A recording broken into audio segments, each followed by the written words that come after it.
Dan perkenalkan, nama saya Mariana Roswita Kase, mahasiswi semester 8 dari Prodi 4 Keperawatan Poltekkes Kemenkes Kupang. Hari ini kita akan belajar tentang kanker nasofaring. Apa itu kanker nasofaring? Kanker nasofaring adalah tumor ganas yang ada di rongga belakang hidung dan belakang langit-langit rongga mulut. Apa penyebab kanker nasofaring? Penyebab kanker nasofaring yang pertama adalah virus Epstein-Barr. Virus Epstein-Barr umumnya terdapat pada air liur dan dapat ditularkan melalui kontak langsung ke orang atau benda yang terkontaminasi. Kanker ini diduga muncul karena adanya kontaminasi virus Epstein-Barr di dalam sel nasofaring penderitanya, sehingga sel yang telah terkontaminasi ini menyebabkan pertumbuhan sel yang tidak normal. Yang kedua adalah faktor keturunan.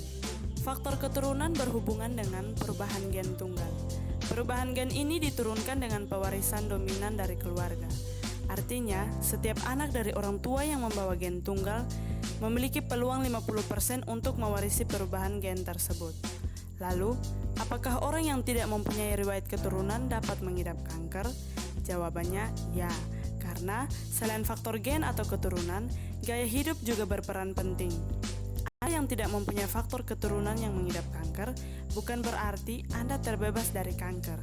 Jadi, disarankan untuk membiasakan pola hidup yang bersih dan sehat, seperti menjaga pola makan, berolahraga, menghindari minuman yang beralkohol, dan kurangi konsumsi rokok. Yang ketiga, faktor lingkungan. Lingkungan seperti yang sering menghirup zat yang bersifat karsinogenik. Karsinogenik adalah zat atau senyawa yang dapat menyebabkan kanker. Biasanya cara kerja karsinogenik adalah dengan merusak DNA secara langsung, sehingga menyebabkan perubahan pada DNA. Kondisi tersebut akan mengganggu proses normal pembentukan sel, sehingga sel akan membelah lebih cepat. Yang berikut faktor risiko kanker nasofaring. Yang pertama, pekerjaan. Pekerjaan yang dimaksud di sini adalah bekerja di tempat yang banyak menghirup zat karsinogen yang dapat mengganggu proses pembentukan sel normal. Yang kedua adalah merokok. Karena adanya zat karsinogenik yang terkandung dalam rokok, membuat sel yang tadinya ramah bagi tubuh akan mengalami perubahan gen, sehingga sel yang sebelumnya normal akan aktif dan berkembang secara cepat atau secara tidak normal. Yang ketiga adalah alkohol. Etanol yang terkandung dalam minuman beralkohol akan dipecah menjadi asetaldehida atau cairan yang mudah terbakar. Zat ini merupakan bahan kimia beracun dan bisa bersifat karsinogen atau yang bisa menyebabkan kanker pada manusia dengan merusak DNA. Dengan mengkonsumsi alkohol, bisa mengganggu kemampuan tubuh untuk menyerap dan menggunakan berbagai nutrisi yang mencegah kanker. Yang keempat, riwayat penyakit pernapasan. Dengan adanya peradangan pada mukosa atau selaput lendir di nasofaring, orang menjadi lebih rentan terhadap zat karsinogen dari lingkungan. Yang berikut tanda dan gejala kanker nasofaring. Yang pertama adalah mimisan. Dinding tumor biasanya rapuh, sehingga rangsangan dan sentuhan dapat terjadi perdarahan hidung. Keluarnya darah ini biasanya berulang-ulang, jumlahnya sedikit, dan seringkali bercampur dengan lendir. Yang kedua adalah rasa penuh di telinga berdenging, dan nyeri. Kondisi ini disebabkan karena adanya sumbatan pada tuba eustachius. Apa itu tuba eustachius? Tuba eustachius adalah saluran yang menghubungkan rongga telinga tengah dengan nasofaring, yaitu daerah di belakang hidung. Yang ketiga, penglihatan ganda. Hal ini terjadi karena adanya tekanan pada kepala yang tinggi dan dapat menyebar ke mata karena hantaran syaraf. Yang keempat, adanya benjolan di leher. Kondisi ini di mana kelenjar getah bening mengalami pembesaran karena reaksi terhadap banyak sel imun atau daya tahan tubuh yang dihasilkan kelenjar getah bening untuk melawan zat yang membahayakan tubuh. Kelenjar getah bening itu sendiri merupakan bagian dari sistem kekebalan tubuh manusia yang bisa membantu melawan infeksi virus, bakteri, dan yang lainnya. Jika terjadi infeksi, kelenjar getah bening akan membengkak. Tapi, tidak semua benjolan di leher menandakan penyakit kanker nasofaring. Yang khas dari kanker nasofaring yaitu jika timbulnya di daerah samping leher yang berukuran kurang dari 6 cm di bawah daun telinga dan tidak nyeri. Benjolan ini muncul sebagai pertahanan pertama sebelum tumor masuk ke bagian tubuh yang lebih jauh.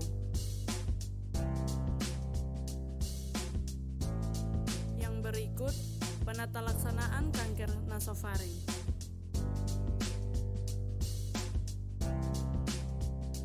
Yang pertama stadium 1 yaitu dengan radioterapi.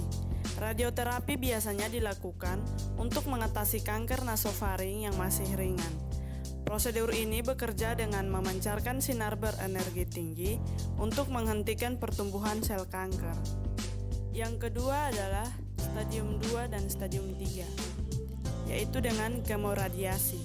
Kemoradiasi adalah gabungan antara kemoterapi dan radiasi yang bertujuan untuk meninggikan respon radiasi. Yang ketiga, yaitu stadium 4 dengan pembesaran kelenjar getah bening kurang dari 6 cm. Penata laksanaannya yaitu dengan kemoradiasi. Kemoradiasi adalah gabungan antara kemoterapi dan radiasi yang bertujuan untuk meninggikan respon radiasi. Yang keempat, stadium 4 dengan pembesaran kelenjar getah bening lebih dari 6 cm. Penata laksanaannya, kemoterapi dosis tinggi dilanjutkan dengan kemoradiasi.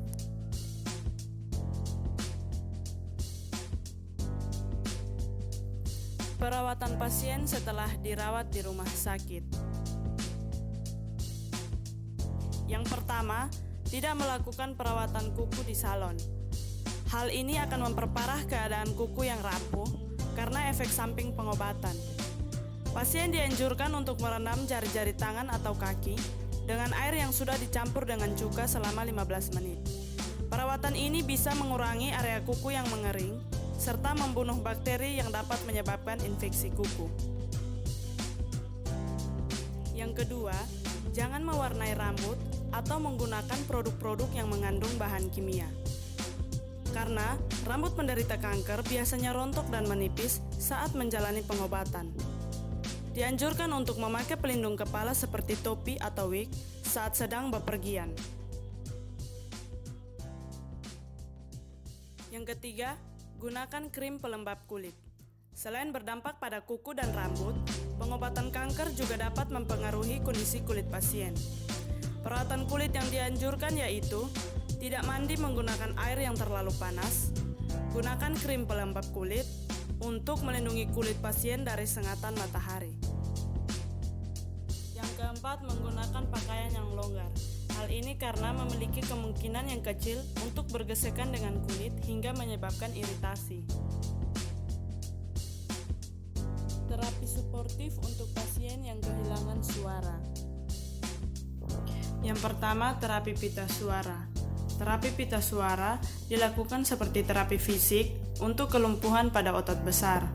Terapi ini dilakukan dengan cara melakukan latihan untuk memperkuat pita suara, mengendalikan napas dan berbicara, mencegah ketegangan otot lain dekat pita suara, dan melindungi jalan napas dari makanan dan minuman.